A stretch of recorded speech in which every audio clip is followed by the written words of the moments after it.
Hello YouTube, and welcome to my channel Climbinator 1978 or 1978, whichever way you want to pronounce it.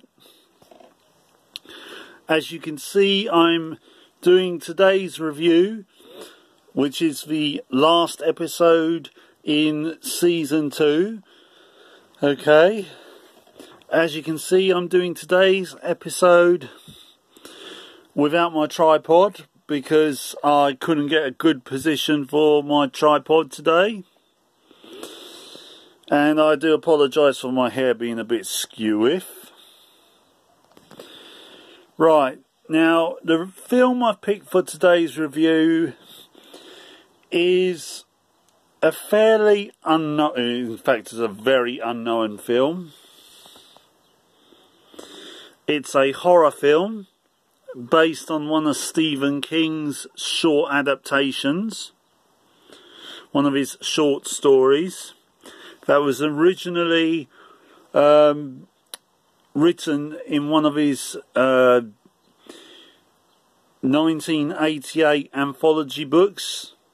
I can't remember what the anthology book in 1988 was called, but it was reprinted in a 1993/1994 anthology book by Stephen King called Nightmares and Dreamscapes. Nightmares and Dreamscapes. Now, this film is based on one of the short stories, and the short story is called The Night Flyer.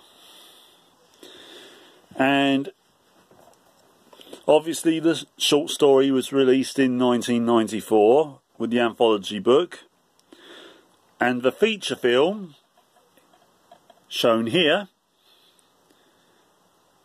was released 3 years later.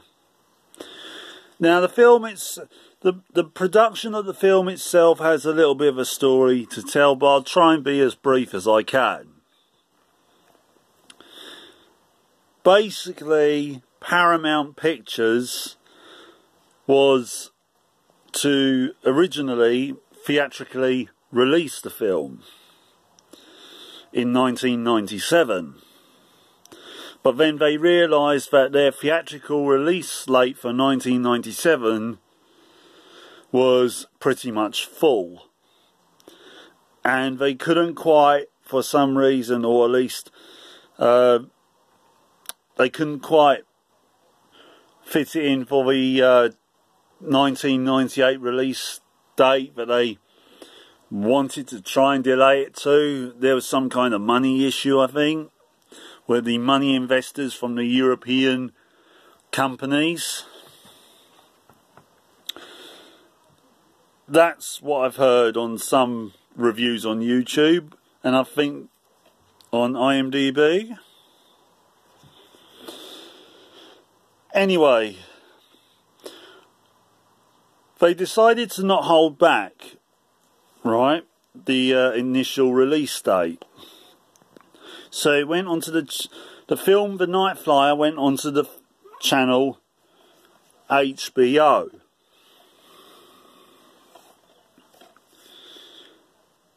Only to then not only just show on HBO on TV, but then 3 months afterwards, New Line Cinema decided to give it a limited theatrical release. The only problem was it made little to no financial success, little to no financial profit. And it's a shame, because the film is actually, in fact the story itself is really good. It's not one of King's best, but it's definitely not one of his worst. I mean, I sat through Pet Sematary remake and I thought, okay, it wasn't bad, but it could have been better. I've not even seen the original Pet Sematary, but I could see that the remake was predictable. Anyway, The Night Flyer. It stars Miguel Ferreira, who plays the OCP chief in RoboCop, who comes up with the idea of RoboCop. In that film, he was a cynical arsehole who basically had little to no redeeming qualities. In this film, he's a reporter who, via his editor, is given the task of investigating a series of murders that happen at isolated airports across America. Now, this reporter, Richard Dees, played by Miguel Ferreira, he's a cynical arsehole with no redeeming qualities. But Miguel Ferreira is excellent in the role, because I've read the book, and Dees is not likeable, despite being our protagonist. Now, as he investigates these murders, he thinks at first that this is just the work of a generic serial killer who is leaving his victims mutilated but bloodless corpses. Sorry, he's leaving them as mutilated but bloodless corpses. So therefore Dees at first thinks that these are the work of a generic, but he thinks that it's the work of a generic serial killer who thinks that they are a vampire. Sorry, I'm still recovering from illness, so that's why I'm a bit, However, as Dees investigates these murders, he finds out more and more strange, peculiar things about the victims themselves, and that they all seem to have these strange links to the serial killer calling himself Dwight Renfield.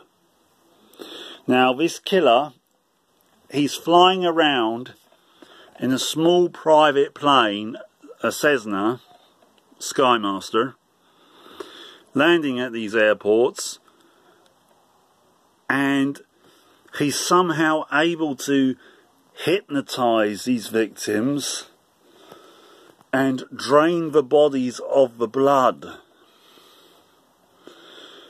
And it's not long before Dees is questioning himself about whether this is, a horror movie fan obsessed with vampires, or whether he's actually encountering a real vampire. And there's not an awful lot of kills during the movie until the climax, which I won't spoil. But if you think it's going to be like Saw or anything, no. This movie is more about being drenched in atmosphere. There are scenes with lots of gore. Oh yeah, there is a lot of gore, especially in that final act. Oh yeah. And it doesn't hold back. Oh God, no. And I'll say one thing. I saw Jeepers Creepers in cinema when it first came out, and I thought the special effects there were great. This came out 4 years before, and it makes the special effects in Jeepers Creepers look like shit. Anyway, Miguel Ferreira stars in this film as Richard Dees. For the co-stars, you got Julie Entwistle, who plays Catherine Blair, Richard Dees' co-reporter. She was only made up for the film. to pad the film out, as it's based on a short story. You've got Dan Monahan, who plays the newspaper editor of the newspaper Inside View, which is like National Enquirer kind of crap. He's actually a bloody riot to watch.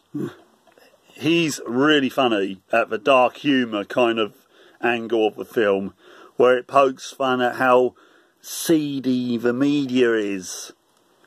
And then you get Michael H. Moss, who plays our bad boy, Dwight Renfield.